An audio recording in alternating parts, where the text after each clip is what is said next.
this week I've been working with Key Stage 1 and Key Stage 2 practitioners to support them with children who have got identified phonic gaps. So the assessment has identified the gaps that the children have, and we've been working on methods to help the children close those phonic gaps in their development as quickly and as easily and as pain-free as possible.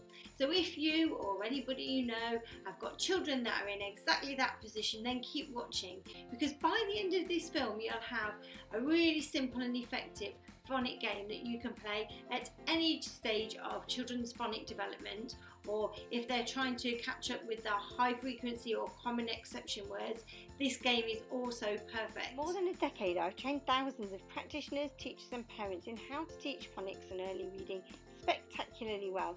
And on this channel I'm sharing heaps of phonics games, reading activity ideas and top tips with you. So subscribe to my channel to add a bit of sparkle into your phonics and early reading teaching, and don't forget to click the bell to be notified for new videos every single Thursday. So when you've identified your phonic gaps in Key Stage 1 or Key Stage 2 using your phonics assessment, the next thing that you need to do is have some games or some activities up your sleeve which enable the children to practice over and over again in a very repetitive way, using the sounds and words with the sounds in that they're missing.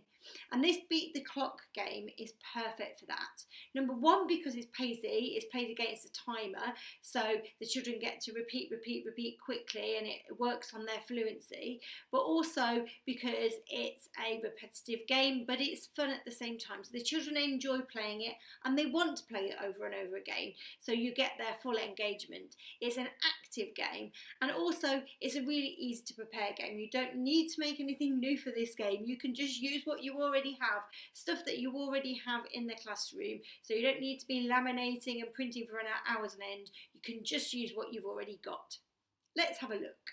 So playing the Beat the Clock challenge is really simple. All you need is a line of children either standing up or sitting down, and two buckets or containers, and one of them needs to be at one end of the line of children and the other needs to be at the other end of the line of children. And depending on which end of the line you want the game to start, you need to put all of the word cards that you're going to be using into that bucket. So you can see on the left hand side I've got all my words in that bucket there, and an empty bucket at the end of the line. And I've also got a timer because this is a timed challenge, so I think you could start with a 5-minute timer, but if you think your children are super speedy, then you could go with a shorter amount of time. It's up to you. So how the game is played is that when we start the timer, when we say go to the children, they're going to take it in turn. So the girl with the purple headband and the long brown hair is going to take the first card, and she's going to say each of the letter sound correspondences and then blend them back together to be able to read them. So she's going to read light. Then quick as she can, she's going to pass it on to the next child, who's going to read the word again, light, who's going to pass it on to the next child, who's going to read light, and then to the final child, who's going to read light, and then put that word card into the bucket that's empty. Once that word's gone into the empty bucket, the girl with the long brown hair and the purple hairband is going to take the next word out. The first person is going to take that card out and read it.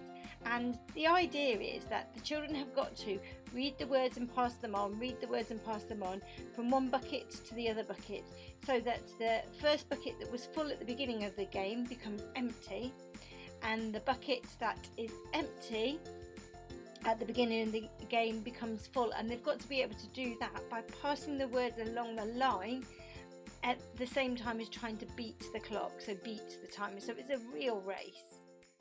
Comment below and let me know how you got on. I'd love to hear from you.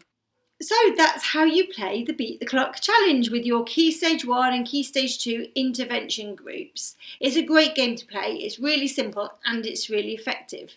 And if you've still got children who are struggling at the blending and segmenting stage, don't forget to check out this video. This is really helpful for some really simple strategies for children who are still struggling at that stage of being able to break up words and put them back together.